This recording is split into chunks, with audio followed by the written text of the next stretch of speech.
जीवन को बदलने की शुरुआत कभी भी बाहर से नहीं होती है। जीवन को बदलने की शुरुआत हमेशा भीतर से होती है। मूलतः हम भीतर जो हैं वही सबसे ज्यादा महत्वपूर्ण है और सारा जगत भीतर जो है उसी रूप में दिखाई पड़ता है। इस असार चित्त को गलत देखने की दृष्टि ही सारे संसार को कांटों से भरे हुए मालूम पड़ती है, और यदि हम ठीक दृष्टि से देखें तो सारा संसार फूलों से भरा हुआ दिखाई देता है। न जगत संसार न फूल है, न ये जगत संसार कांटा है। आप जो हैं संसार वही हो जाता है। चलिए एक खूबसूरत कहानी से इस बात को समझते हैं कि कैसे आप अपने भीतर बदलाव लाकर अपनी बाहरी जिंदगी को भी बदल सकते हैं। ये कहानी है एक सन्यासी की। वो सन्यासी हिमालय पर 30 वर्षों तक रहा। पहले के समय की बात है कि वो बड़ा क्रोधी व्यक्ति था, बहुत अहंकारी व्यक्ति था। अब किसी सन्यासी ने उससे कह दिया कि अहंकार और क्रोध ही तुम्हारे जीवन की सबसे बड़ी समस्या है। अब अहंकार और क्रोध से पीड़ित होकर उसने सोचा कि मैं कहाँ जाऊं, तो वो हिमालय चला गया। उसने सोचा कि छोड़ देते हैं संसार को।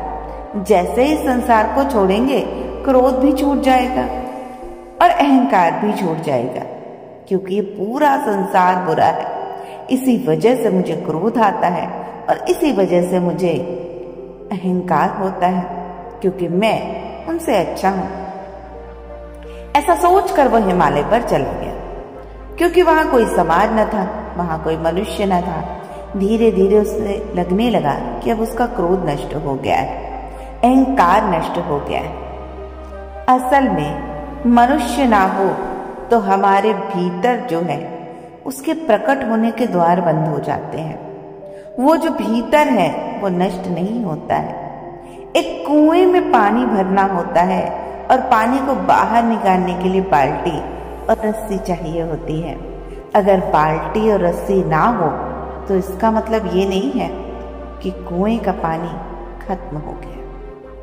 एक एक आदमी के भीतर क्या भरा हुआ है उसे निकालने के लिए दूसरे मनुष्यों की मौजूदगी चाहिए। अगर आपके भीतर क्रोध है तो दूसरे आदमी की मौजूदगी आपके क्रोध को बाहर निकाल लेती है, और दूसरे आदमी की मौजूदगी रस्सी और बाल्टी का काम करती है। लेकिन अगर दूसरा आदमी मौजूद ही नहीं है तो आपके कुएं में जो भी भरा है, चाहे वो कितना ही क्रोध हो, अहंकार हो या जो भी हो, वो निकलता नहीं, वो भीतर ही पड़ा रह जाता है। और उससे उस व्यक्ति को भ्रम हो जाता है कि मेरा क्रोध समाप्त हो गया। 30 वर्ष हिमालय के एकांत में उस आदमी को पक्का विश्वास हो गया कि अब न क्रोध है न अहंकार है। धीरे धीरे उसकी कीर्ति नीचे पहाड़ों पर उतरने लगी। एक बहुत बड़ा कुंभ का मेला था और कुछ लोग उसके पास गए। उन्होंने निवेदन किया, आप नीचे चलें और लोगों को दर्शन दें।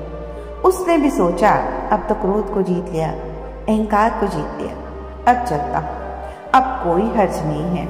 वो उन लोगों के साथ पहाड़ से नीचे उतर आया। मेले में तो लाखों लोग थे।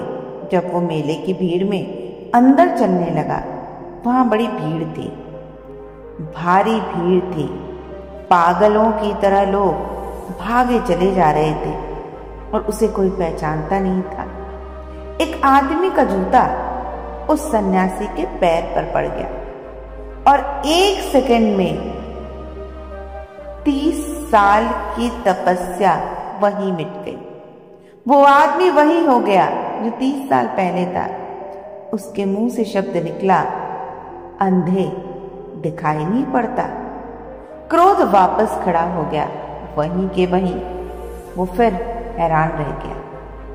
उसके अंदर ये ख्याल भर गया था कि उसका क्रोध मिट गया।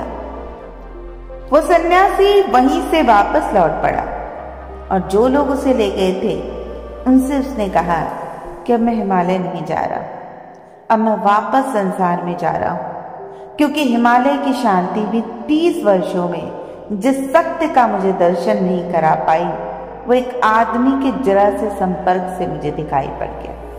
मैं तो सोचता था क्रोध समाप्त हो गया, लेकिन शायद क्रोध के प्रकट होने की परिस्थितियां भर मौजूद नहीं थी। क्रोध समाप्त नहीं हुआ था। अब मैं वापस जाता हूँ लोगों के बीच में, और अगर लोगों के बीच रहकर भी मेरा क्रोध मिटे तो मैं समझूंगा कि वो मिटा, अन्यथा एकांत धोखा दे देता है। अकेले में तो हर आदमी महात्मा हो जाता है। सवाल तो भीड़ के बीच में होने का है।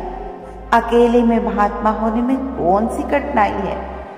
अकेले में महात्मा होने के सिवा कोई विकल्प नहीं है, कोई उपाय नहीं है। महात्मा होना ही पड़ता है। दूसरे की मौजूदगी वो चीज है जो बताती है कि तुम्हारे अंदर क्या है। वो जो दूसरा है वही तुमको कसौटी पे कसता है कि तुम क्या हो, और उसकी मौजूदगी ही तुमको खोलती है। इसलिए संसार में जो व्यक्ति रहकर भी असारी होकर रहता है, अर्थात संसार में लिप्त हुए बिना रहता है, बस वही सन्यासी हो सकता है। अन्यथा चाहे आप कितने वर्षों की तपस्या एकांत में कर ले, जीवन में सुख, शांति और क्रोध पर आप कभी विजय प्राप्त नहीं कर